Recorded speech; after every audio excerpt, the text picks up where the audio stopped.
खून का जारी जारी होना, खा वो नक्सीर की सूरत में हो या किसी ज़ख़म की सूरत में हो या कि किसी भी औरत के जो मामलात होते हैं हैज़ की वजह से हो, तो इन तमाम सूरतों में अगर आपके पास कोई मरीज़ मौजूद है, आप उसका घर में ही कुछ इलाज करना चाहते हैं बवक्त ज़रूरत, क्योंकि खून अगर ज़्यादा बह जाए तो जिस्मानी कमज़ोरी का खदशा होता है और मरीज़ को ज़्यादा नुकसान का खदशा होता है। इसलिए उसका जो बर वक्त इलाज है मैं आज आपको बताता हूँ, क्योंकि अगर ऐसी कोई सूरत पेश आ जाए तो आप उसका घर में बर वक्त इलाज कैसे कर सकते हैं।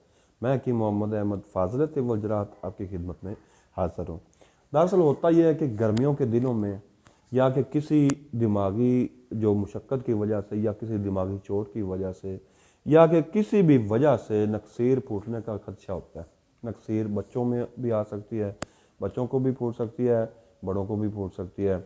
जब ये नक्सीर फूट जाती है तो इसका एक टाइम पीरियड भी होता है, बाज़ ये रुकने का नाम ही नहीं लेती।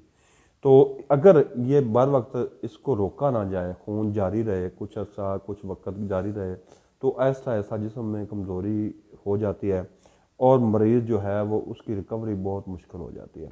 अगर ऐसी सूरत है तो नंबर एक पॉइंट यह है कि मैं इस तमाम जो मैं अमराज आपको बता रहा हूँ, इन तमाम के लिए मेरा एक ही नुस्खा होगा, वो इन तमाम चीज़ों के लिए कारआमद साबित होगा। नंबर दो ये है कि अगर किसी को कोई ज़ख़म वगैरह हो गया, ऐसी जगह पे ज़ख़म हो गया कि उसकी ब्लीडिंग नहीं रुक रही, ज़ख़म पे आप कोशिश कर रहे हैं कि आपकी जो ब्लीडिंग है वो बिल्कुल नहीं रुक रही।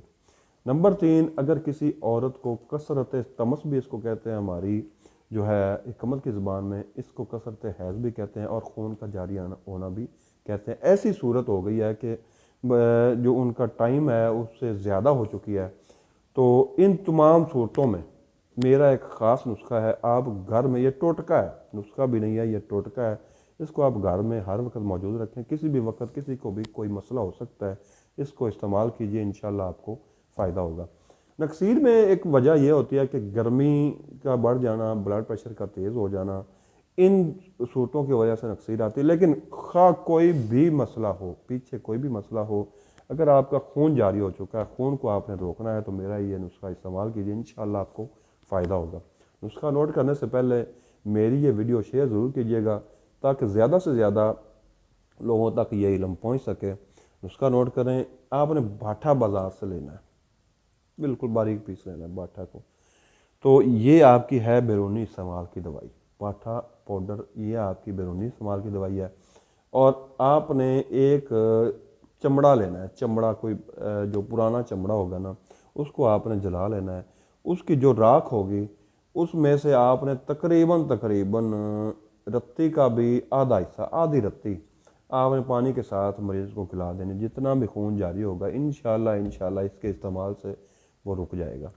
अगर बैरूनी चोट है, चोट का कोई खून चल रहा है, नाक में से नक्सीर बह रही है, तो ये बाठा जो मैंने आपको बताया है पाउडर, इसको आप वहाँ पर लगा सकते हैं, नाक के अंदर भी लगा सकते हैं, नाक के अंदर थोड़ा सा रखें, मरीज़ को उल्टा लिटा दें, मरीज़ को सीधा लिटा दें ताकि वो उसके जो नक्सीर बह रही है वो रुक जाए। अगर कोई ज़ख़म है तो उस ज़ख़म के ऊपर आप इस बाठा पाउडर को लगा दें, इंशाल्लाह इसके इस्तेमाल से जो खून बह रहा है वो इंशाल्लाह बवक्त ज़रूरत वो रुक जाएगा। इंशाल्लाह इसके इस्तेमाल से आपको बहुत फ़ायदा होगा। दुआ में याद रखिएगा। अल्लाह आप सबका हामी और नासर हो। अल्लाह हाफ़िज़।